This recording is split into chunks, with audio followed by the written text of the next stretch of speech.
Automobile, aeroplane, trains, vessels, all of those are vehicles which takes Tintin from here in Europe to the unknown, to the exotic. And today we're here to explore the real story of Tintin, the ideals which instilled in us when we were still a young child. And my most important question for today's adventure is whether Tintin comic strips are really written for children.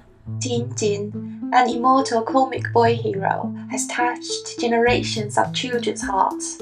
According to a rough estimation, 120 million albums published in more than 50 languages were sold around the world between 1929 and the last day of Hergé's life. Who was Tintin? According to Hergé, he wanted to create a perfect Boy Scout who values perseverance, commitment, justice, and adventure. As a young journalist, Tintin keeps traveling to places which most people have only seen on the map, meeting people who have never met a European before. Belgium, or the Kingdom of Belgium, in a time when George was a small child, it was by all means a very pious country, and just by standing here in this large cathedral, I could feel like heaven on earth, especially in this chilly December day. George Remi grew up in a comfortable suburb of Brussels in the beginning of the 20th century. In a television interview, he used the adjective mundane to summarize his childhood years, with a French-speaking father and a Flemish-speaking mother. Like many Wallonians, his family visited Roman Catholic Church every Sunday. When walking back and forth along the nave of a large cathedral, I'm wondering how the flamboyant figures on each stained glass influenced his artistic style, also how morals, precipitated from the gospel, forged his strong repulsion for crimes and corruptions. In Hergé's time, the imagery of the Congolese might take their inspiration from here. I mean, without knowing anything about the society, without knowing the meaning of the origin of each and every deities, can really decode the relationship between different people in different tribes? I do not think so. So for this reason, I'm not trying to define any racist articulations, but rather I try to think from his aspect, could he really do better as a young lad without any information from the outside? For our journey to Belgium, we dived into a plethora of articles written by esteemed culture sociologists from various institutes across Europe and Africa. Our objective was to navigate a creative path that intertwines the adventurous spirit of a brave Boy Scout with the theatrical essence of his younger sibling Tintin. What we discovered was a recurring pattern in the descriptions of East Asians and Sub-Saharan Africans by many travelers. Even in the travelogues dating back in the 15th century, the focus was often on the skin color, lack of traditional attire, and vibrant religious practice of indigenous peoples. This era coincided with the acceptance of witch hunting in Europe, and sailors returning home often brought large fetishes to depict Africa as a land of chaos and barbarism, ruled by chieftains who enjoy black magic.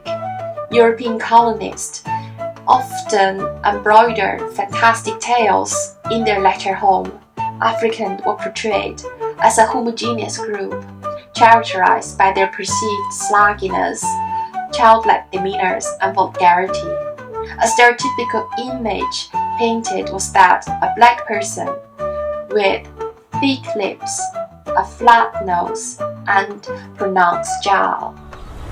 I think this is a stereotypical trans-Saharan vehicle which could take me through the lush landscape of Congo Republic. In the colonial era, there was a big fascination with African wild animals. Artists loved to paint these exotic creatures as lions, elephants, giraffes, or hippos, but they often made them look bigger and more mythical than they really were. These animals were thought to represent the wild and mysterious side of Africa, which is what Europeans believed. Then, in the Romantic era, they became even more popular in stories about adventures, travels, and even in magical tales. Sometimes they were shown acting like humans or having special powers. Game hunting was of course one of the themes which we would like to discuss its relevance in a trip to Africa. And I would like to know why Hergé included game hunting already in the beginning of Tintin in the Congo. Game hunting involves hunting large animals for trophies, often focus on Africa's big five games: lion, African elephant, buffalo, leopard, and rhinos. This type of hunting reached its peak in the 20th century. By then, it was often associated with tradition, masculinity, and fraternity. Among the well-known hunters from this era was Philip Percival, who guided Theodore Roosevelt and Ernest Hemingway, both of whom were famous big game hunters. Hemingway in particular was known for his desire to prove his manhood through his hunting expeditions. Tintin, a teenage Boy Scout, is portrayed as fearless as he embarks on the journey to Congo. This adventure takes place during a time when the King of Belgium promoted the idea that Belgium aimed to uplift Africa from poverty, ignorance, and superstition. Tintin, essentially a propaganda figure, is depicted with the same grandeur at St. George as observed by Hergé in the Catholic cathedral stained glass. While Tintin may be considered as a mediocre in Europe, in Africa, he possesses the ability to rescue a king of a nation with a territory many times larger than Belgium. There is an obvious difference between how to depict a beautiful lady in Africa than in Europe. Just look at her. I mean, she's stunningly beautiful and she has such a long neck. Look at this. I'm just wondering how the African saw the Europeans when they arrived the very first time. Hergé was commissioned by his publisher to portray an African country that not only welcomed European colonists with open hearts, but also viewed them as ultimate heroes capable of liberating them from oppression of their own ignorant leaders. In stark contrast, the reality was far more bleak. Many colonists wielded weapons to force the native population into submission and used religious doctrine to indoctrinate their minds.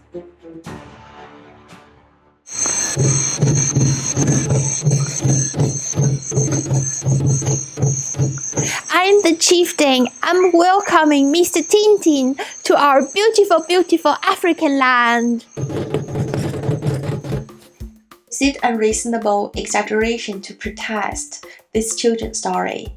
During an era when Europe was awash with technological and financial upheaval, the story cannot be disentangled from its context. King Leopold II sought to legitimize the exploitation of Congo, driven by the lure of rich resources like cobalt, iron ore, or diamonds, through insensitive mockery of the local populace. An inexperienced young reader might harbor racist views towards those unversed in European schooling. As we flew through a quaint and French-speaking town, we mused about the cats, observing passersby from a window. How might a cat describe to a stray dog the essence that sets apart a cat from a human, especially if this dog intends to rob from a family, enjoy a picnic in the park. I believe protesting against Tintin in the Congo is not an exaggeration, as the concerns it raises are deeply rooted in issues of racial representation, historical accuracy, and the impact on young minds. The story underscores the difficulty of drawing conclusions about distant cultures based solely on short, biased descriptions. According to the Oxford Online Dictionary, a stereotype is a fixed idea or image that many people have of a particular type of people or thing, often untrue and potentially hurtful. Cultural anthropological studies have shown that stereotypes can lead to prejudgment and unfair treatment of individuals based on preconceived notions rather than their actual abilities and character. When examining the depiction of Congolese people in the story, it becomes apparent that they are uniformly portrayed with ragdoll-like faces and circus-like costumes, or reacting identically to drastic events.